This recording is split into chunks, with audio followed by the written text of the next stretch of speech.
舉辦儀式悼念襲擊死難者。挪威總理、國王同埋皇后以及多名皇室人員都有出席儀式，表現哀傷。大批民眾就喺教堂外面嘅廣場放置鮮花同埋燃點蠟燭悼念死難者。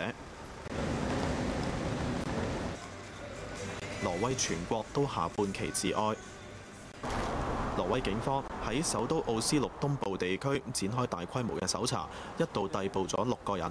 不過警方指冇跡象顯示佢哋同恐怖襲擊有關，其後將佢哋釋放。而被捕嘅32歲疑兇布雷維克已經承認發動襲擊，又話係單獨一個人發動2宗恐怖襲擊，包括係政府大樓嘅汽車炸彈爆炸，同埋係市郊嘅青年營開槍掃射。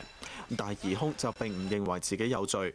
疑兇布雷克斯嘅律師就指，佢承認係單獨犯案，希望自己嘅行動可以改善挪威嘅社會。但由於有證人聲稱見到多過1名疑兇喺青年營開槍，暫時未能夠確定係咪有第2名疑犯嘅存在。而早前嘅調查亦都顯示，布雷維克係激進嘅右翼基督徒。一份1005頁，相信係疑兇所寫，喺事發之前幾個鐘頭上載到互聯網嘅文件，亦都顯示布雷維克喺幾年之前已經開始籌備襲擊嘅計劃。亞洲電視記者林泰基報道。個17層高，包括首相辦公室在內嘅政府大樓不斷冒出火舌同埋濃煙。爆炸嘅威力好大，建築物嘅玻璃炸到爛晒，瓦礫散滿一地。部分傷者要即場接受治理。事發喺當地下晝大概3點半，政府大樓突然之間發生爆炸，造成多人死傷。當時首相斯托伊滕貝格並唔喺大樓入邊，避過一劫。皇宮、議會大樓同埋警察大樓加強咗警務戒備。而喺爆炸發生之後大概2個鐘頭，距離首都奧斯陸西北部大概30公里，由執政工黨擁有嘅小島烏托亞嘅青年營發生槍擊案。大批傷者由救援人員用小艇轉移去到岸邊治理，部分人救起嘅時候已經失去知覺。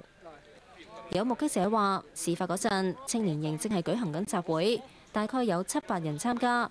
一個槍手着住警察制服，假扮警察，向青年亂槍掃射，部分人游水逃生，亦都有人鋌而走險，爬到懸崖峭壁上面暫避。消息話，首相斯托伊滕貝格原定會去到嗰度出席青年營嘅活動，不過當時仲未到達，警方已經拉咗個疑犯。斯托伊滕貝格事後去到醫院探傷者，形容今次嘅爆炸同埋槍擊事件好嚴重，當局會盡力搶救傷者，截查事件。中國外交部譴責今次嘅暴力襲擊事件，中國駐挪威大使館正係密切聯絡挪威當局了解。中國駐挪威大使館在第一時間啟動應急預案，密切跟蹤事態發展，並與挪威有關部門保持密切聯繫。目前尚未有中國公民受傷的消息。使館提醒來挪旅遊的中國公民注意安全。今次嘅爆炸案震驚美國同埋歐洲多國，美國同埋歐盟成員國先後嚴斥襲擊者嘅行為。亞洲電視記者陳亞珊報道。青年營亂槍掃射嘅槍手就係呢一個32歲嘅挪威人布雷維克，佢曾經喺網上發表過反伊斯蘭同埋右翼嘅言論。警方搜查佢嘅寓所，亦都話佢喺社交網站上提及自己有右翼傾向，又係基督教原教旨主義者，鎖定案件同右翼激進分子有關，排除由境外嘅恐怖組織策動襲擊嘅可能性。不過目前就仍然未能夠確定槍手嘅犯案動機，亦都唔排除有其他人參與襲擊。挪威首相斯托爾滕貝格就形容呢一次嘅爆炸槍擊案係全國嘅悲劇，亦都係自2戰以嚟最大嘅襲擊，不過就唔認為國內嘅右翼勢力構成威脅。Compared to other countries, I will not say that we have a big problem with right-wing extremists in Norway, but we have had some groups, we have followed them before, and our police is aware of that there are some right-wing extreme groups, or at least has been or have been some groups of that kind in Norway. But it's part of our of the work of our police to also follow this kind of right-wing extreme groups.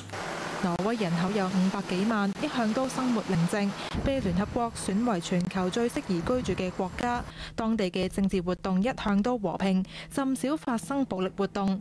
不過近年就對外開放移民，令到反對自由移民政策嘅右翼勢力抬頭。亞洲電視記者姚嘉欣報導。